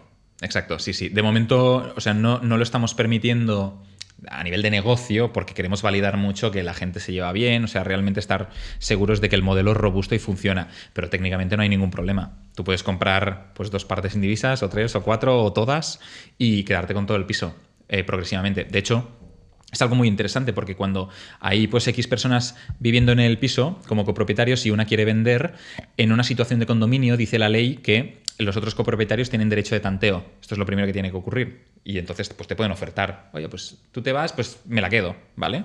Si no se llega a un acuerdo, sí que ya pasamos pues a nuestra lista de espera, tenemos la gente cualificadísima que sabemos su solvencia, sabemos lo que quiere, sus intereses y tal, y podemos meter directamente un nuevo comprador.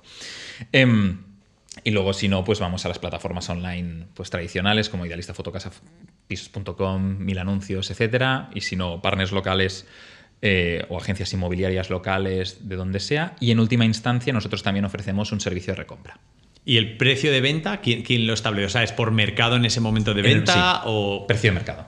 Siempre es un precio de mercado. Nosotros facilitamos el acercamiento de un tasador independiente. Entonces viene un tasador y dice, vale, pues este piso vale, me invento, 200.000 euros, ¿vale? Hay 4 habitaciones, pues tu habitación vale 50, ¿de acuerdo? Entonces tú con esa información decides qué es lo que haces. Nosotros actuamos como una agencia inmobiliaria. Si tú de repente dices, no, vale 50.000, pero lo quiero poner a la venta a 300, te diremos, esto no lo vas a vender en la vida, no te lo vamos a poner a la venta, ¿vale? Por eso. Pero si dices, oye, si me han dicho 50, lo pongo a 53, ¿vale? Por X, Y o Z, a ver si hay algún comprador, pues nosotros te decimos, bueno, pues esto es aceptable, lo intentamos, pero siempre es un precio de mercado. Es decir, y si vemos que no hay compradores, pues baja a 50 y si no bajas a 45 y lo típico. Y desde un punto de vista de inversor, o sea, yo no me interesa compartir, yo tengo mi casa, pero quiero invertir en habitaciones. ¿Qué rentabilidades puedo esperar? ¿Cómo es el exit? No sé, ¿cuál será el proceso típico? Total. Hay un segmento de clientes muy grande que son los inversores, evidentemente, que es gente que quiere, pues en lugar de comprar un piso entero porque no tengo el dinero y ponerlo en alquiler, no llego a comprar por 200 y pico mil euros, pero a lo mejor sí que me puedo permitir, pues eso, 40 y pico, 50.000, ¿no? Para comprar la habitación.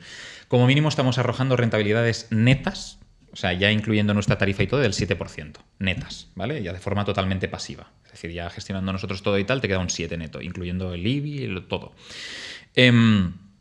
Para nosotros es importante la figura del inversor también, que hay mucha gente que evidentemente dice, hostia, pero el vividor, o sea, ahí cumples una labor y tal, pero el inversor no lo necesita tanto, ¿no?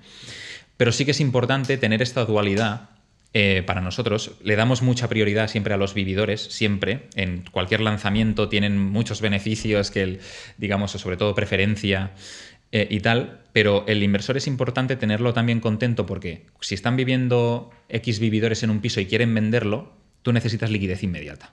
Lo que te interesa es que pueda entrar un inversor, por ejemplo, y que te compre automáticamente tu parte y tú salir con todo el ahorro, ¿vale? Entonces, por eso es importante tener los dos segmentos. Y respondiendo a Gonzalo, lo he dicho. Normalmente arrojamos como mínimo un 7% neto, buscamos siempre el 7 neto por habitación. Que ya es más que la venta de la vivienda, ¿no? Sí, sí. De media es un 7, pero bruto, ¿no? Claro, nosotros ofrecemos ese 7 neto, incluyendo ya todo toda la gestión y todo hecho. Entonces nos encargamos nosotros de la selección del inquilino, de la documentación, los contratos, la entrega de llaves, el día a día. ¿Qué volúmenes tenéis ahora mismo de gestión en cartera? No, ahora estamos justo empezamos ventas este año, ahora llevaremos pues unas 20 unidades y están a punto de salir otras hasta 58. Que están, pues eso, en el proceso de reforma, se están gestando y tal, y acabaremos el año entre 80 y 100. El año que viene saldremos ya, o sea, la idea es llegar a 300 y pico, el año que viene pues es llegar pues a bastante más, a casi 1000, y eso, digamos, siguiendo como el business plan, que es un business plan que nosotros tenemos, que yo considero que es conservador, ¿vale? Porque no contempla el que nosotros cojamos, por ejemplo, producto de partners grandes como una gran promotora inmobiliaria, ¿vale? Que tiene mucho producto, que lo necesita vender ya y que no lo está pudiendo vender. Entonces ven en nosotros una solución de decir, ostras, pues a lo mejor pisos de obra nueva, ¿vale? Para 4 personas que están en una buena zona o que a la gente le interesa, pues y nos asociamos con ellos, ¿no? Entonces les facilitamos la venta porque ellos tardan de media, no lo sé, nos decían el otro día que tardaban entre 6 y 8 meses en realizar una venta. Claro, nosotros tardamos una semana. Claro, les mejoras el TIR a esa gente, pero algo muy loco. Y entonces nos ven con muy buenos ojos y ahora estamos haciendo pues algunas pruebas. A ver qué tal funciona. Pero bueno, igualmente, oye, son habitaciones cojonudas porque luego tienen piscina, tienen zonas comunitarias chulas, es todo súper nuevo, la finca y tal. Entonces tiene mucho sentido. Y dentro de ese proceso, o sea, ¿conseguís, por ejemplo, aseguraros de que no haya alguien, porque siempre puede haber alguna persona que intente hacer trampas al sistema, que no intente dedicar esa habitación a algo turístico, por ejemplo, que podría ser que digas, no, mira, yo tengo esto aquí, pero los fines de semana, como me voy y no estoy, aprovecho para, no sé, ponerla en algún sitio? ¿No? ¿Tenéis algún filtro de seguridad? Sí, ahí en realidad, primero, a nivel contractual eso está vetado, o sea, tú no puedes explotar turísticamente una habitación a no ser que haya consenso de todos los copropietarios, o sea, tiene que haber consenso, unanimidad en este caso. Y también lo tiene que permitir, pues si tiene licencia el piso y la comunidad lo permite, pues también se tiene que ver, ¿vale? Que todo esto son checks que nosotros hacemos previamente.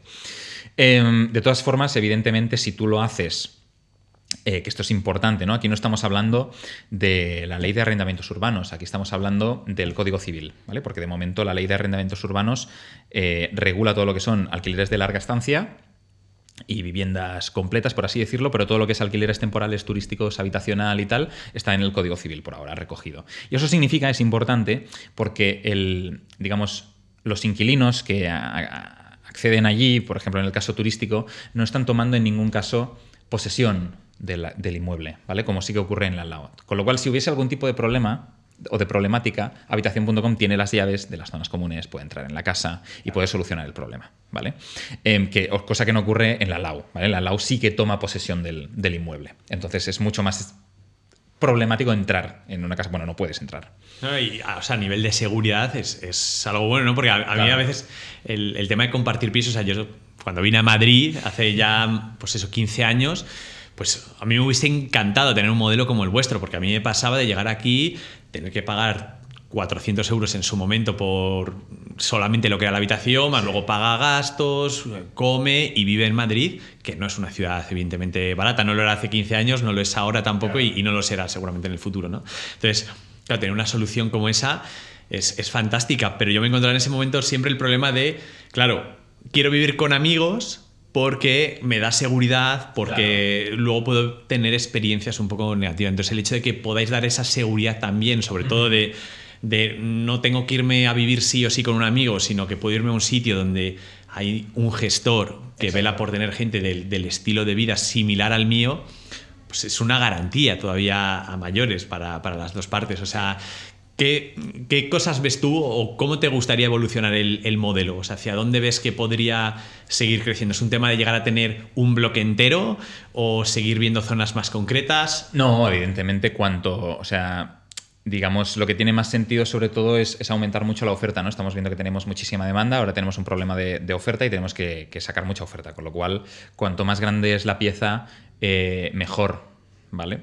Lo que nosotros vemos que tiene mucho sentido es que estamos dedicando mucho tiempo a crear una marca para que sea pues el engranaje para todo este nuevo mercado, ¿no? Que al final es pues un mercado nuevo de compraventa de habitaciones, enfocado mucho pues a eso, a ser la alternativa inteligente de compartir piso, ¿vale? Pero no queremos ser los creadores de la oferta. Nosotros estamos creando oferta, pero no queremos ser los creadores. Queremos que otros entren en el mercado, como estamos haciendo. Ahora tenemos varios acuerdos con diferentes partners que están entrando a crear oferta, ¿vale?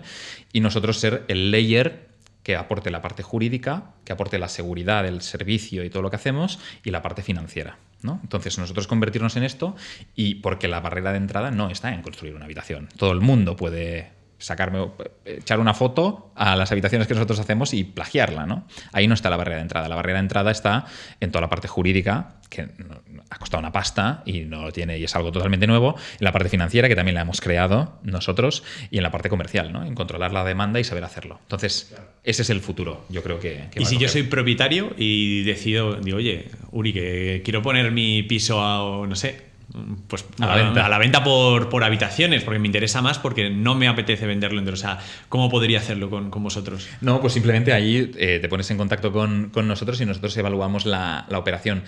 Nosotros, al final, para estos vendedores o estos propietarios que quieren vender, lo que les ofrecemos es una venta muy rápida, ¿vale? Porque al final tenemos una lista de espera colosal y si nos cuadra en cuanto a geografía, por así decir, claro, y nos encaja un poco en características, no nos vale cualquier cosa, también es verdad. O sea, el tipo de piso que buscamos pues es un tipo de piso que intentamos que la mayoría de las habitaciones sean exteriores, que tenga una distribución X. No nos gustan los churros muy alargados, ¿no? de pisos, pero la gran mayoría pueden llegar a encajar, ¿de acuerdo? Entonces, lo que sí que ofrecemos es una venta rápida, y ahí lo que tratamos de hacer es, oye, aquí hay varios modelos de colaboración, nosotros podemos realizar la reforma por ti y luego pues sacarlo al mercado y me voy a llevar yo una parte de esa revalorización porque le estoy aumentando mucho tu valor, o si el piso ya está bien, entonces todo para ti, ¿vale? O que tú quieres hacer simplemente una capa de pintura y ya está, ¿vale?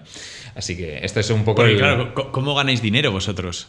Nosotros ganamos dinero en cada compra de cada habitación, hay una comisión de compraventa, ¿vale? Con cada habitación.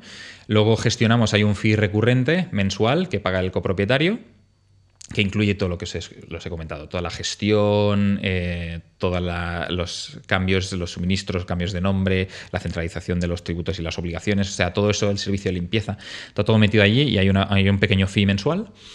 Y después, si nosotros gestionamos, digamos, todo un proyecto de reforma, ¿vale? Y lo hacemos, pues ahí hay un pequeño margen también, evidentemente, por la dirección de obra y por todo lo que hacemos.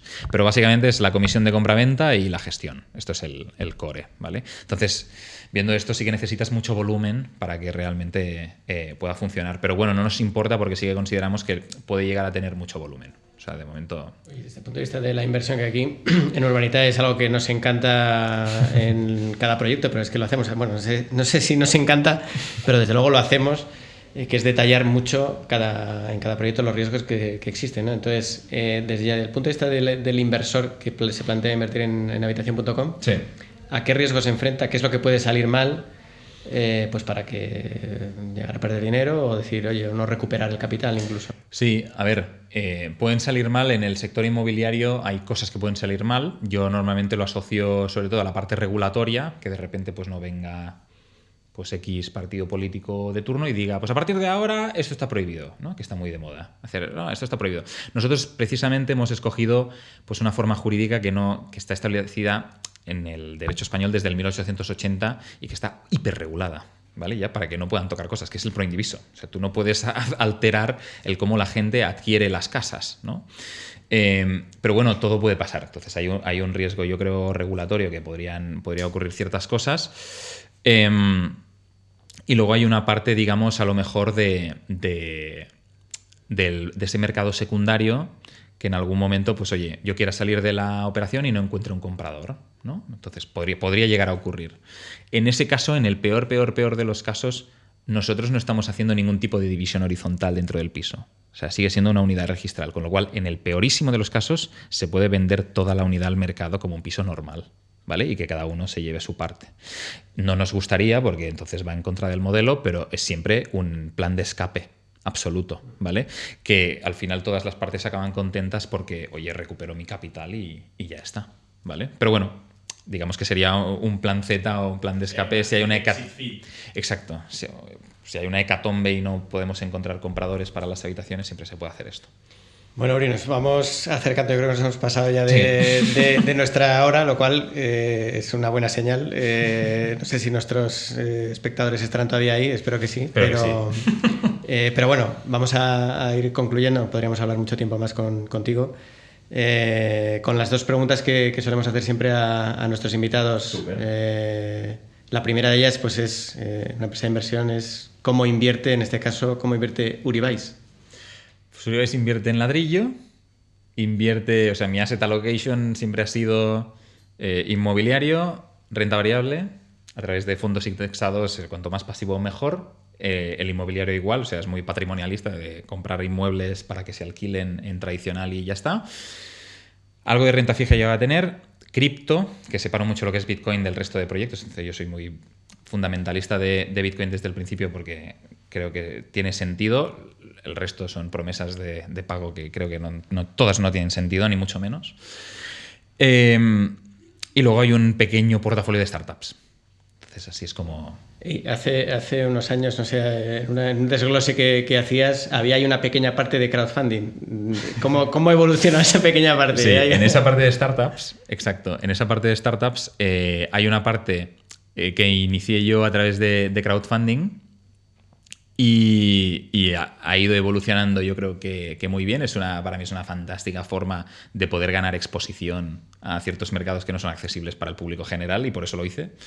Luego lo que pasa es que fue creciendo con el tema de YouTube y me empezaron a salir oportunidades de directamente invertir, ¿no? Un ticket directamente en el... pues eso, en la cap table de X empresa que están haciendo y tal, y esto me gustaba mucho más porque me podía implicar yo muchísimo más con ese proyecto. Entonces hay una pequeña, pues eso, portafolio. Pero para mí el crowdfunding fue la puerta de entrada y sigo haciéndolo, ¿eh? O sea, tengo todavía inversiones activas. Sí. Nos alegra oírlo.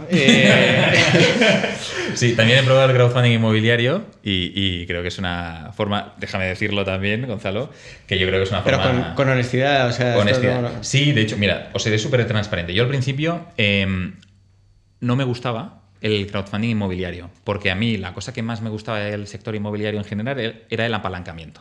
O sea, la capacidad de poder apalancarte con un tipo de préstamo que era el más barato del mercado, ¿no? Entonces, para mí esto era como la gran maravilla. Pero luego me di cuenta, primero, de que el crowdfunding inmobiliario lo que te permite es pues, poder acceder al sector inmobiliario sin tickets para comprar un piso que son 60.000, no sé, 25.000 euros. O sea, poder acceder mucho antes, pero después poder acceder geográficamente a ciertas oportunidades que de otra forma no podría, ¿no? O a ciertos activos y sobre todo probar, experimentar, ver cómo funciona, aprender, y me he metido en varias. O sea que en ese sentido yo era no hater, pero era como un poco escéptico.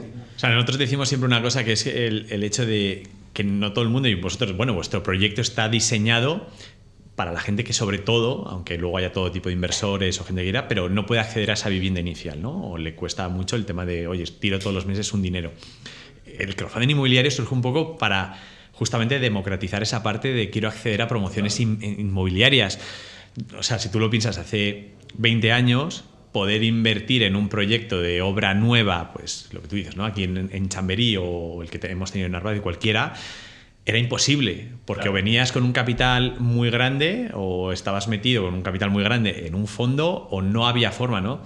Aquí la gente desde 500 euros tiene esa opción. Claro. Y yo creo que esa parte de democratizar cosas que hasta ahora no teníamos en el sector y que siempre ha sido, pues como un sector, siempre se ha concebido como un poco más oscuro, ¿no? Sí. Que era, pues eso, no, esto es como para la gente que especula o para la gente que está... Es todo lo contrario, es un sector súper abierto y tanto pues lo que acabas de montar como empresas como la nuestra, justo lo que buscamos es democratizar. No sé si te ha pasado a ti también que te han dicho, no, es que ahora vas a especular con habitaciones, ¿no? O sea... Señores, por favor, seamos serios, estamos haciendo todo lo contrario. Exacto. O sea, no veamos esto como algo oscuro que es lo de antes, sino estamos haciéndolo, es una parte de democratización.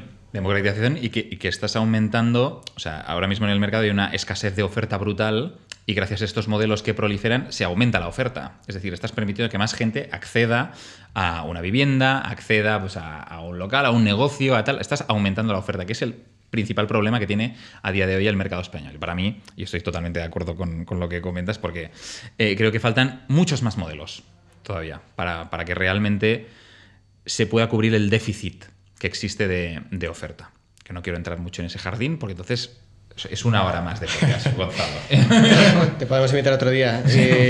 Encantadísimo. La segunda pregunta, la última pregunta que hacemos a nuestros invitados es la de pues, alguna recomendación de alguna película, algún libro, alguna podcast, alguna serie, algo que, oye, que quieras compartir con nosotros porque te haya parecido impactante o te haya resultado muy interesante. Bueno, pues te digo una de cada una, si quieres. Películas, seguro que la han dicho 1000 veces, no lo sé, pero The Big Short, que creo que es un must en el sector inmobiliario, lo tenéis que ver. A mí me encanta la peli, la he visto no sé cuántas veces. En cuanto a podcast, hay uno que me gusta mucho de Brian Chesky, de Airbnb, que lo entrevistan en The Diary of a CEO, que es ¿cómo se llama? No me acuerdo ahora cómo se llama el chico. Y libros que me hayan ayudado, pues te diría, a nivel de inversión, los típicos. O sea, El millonario de la puerta de al lado, Padre rico, padre pobre, todo esto son bestsellers porque realmente funcionan, pero así un poco diferentes, no sé, a mí me ha ayudado mucho en la vida Getting to Yes, Obtenga el sí, que es un libro de negociación, y cómo ganar amigos e influir sobre las personas, de Dale Carnegie. Clasiquísimo, sí. Que el título es horrible, porque es en plan rollo, qué manipulador este tío, pero en realidad el libro está muy bien, o sea, la verdad es que aprendes. Muy bien, pues oye, tomamos nota y nada, nos quedamos con la cosa de que vengas otro día a contarnos... Vendré cuando queráis, sí, encantadísimo. Entre tanto, pues te agradecemos una vez más el rato que nos has ofrecido aquí, la verdad es que ha sido muy interesante. Mil gracias. Y espero que también lo haya sido para vosotros, así que nada, nos vemos en un nuevo episodio de Entre el Punto y la U y muchas gracias a todos por estar ahí. Gracias. Muchas gracias. Agradecer también a Ángela, nuestra compañera, que es la que habló contigo y la que ha conseguido que estés hoy con nosotros aquí. Gracias, Ángela. Entonces, pues nada, sobre todo al equipo que siempre está involucrado y Gonzalo por llevarlo como siempre también. Y mil gracias, Uri, por venir, porque ha sido, yo creo, una de las entrevistas más enriquecedoras, hablando de mundos que normalmente parece que no están conectados, ¿no? Que es el inmobiliario y YouTube, y ver cómo también pues, tu evolución ha sido espectacular. Mil gracias a vosotros por la invitación y cuando queráis repetimos y las veces que sea, que estamos súper cómodo. Gracias. Fantástico. Muchas gracias. ¿Os ha gustado? Suscribíos al canal de Urbanitae y podréis ver todas las entrevistas de Entre el Punto y la U y mucho más contenido interesante.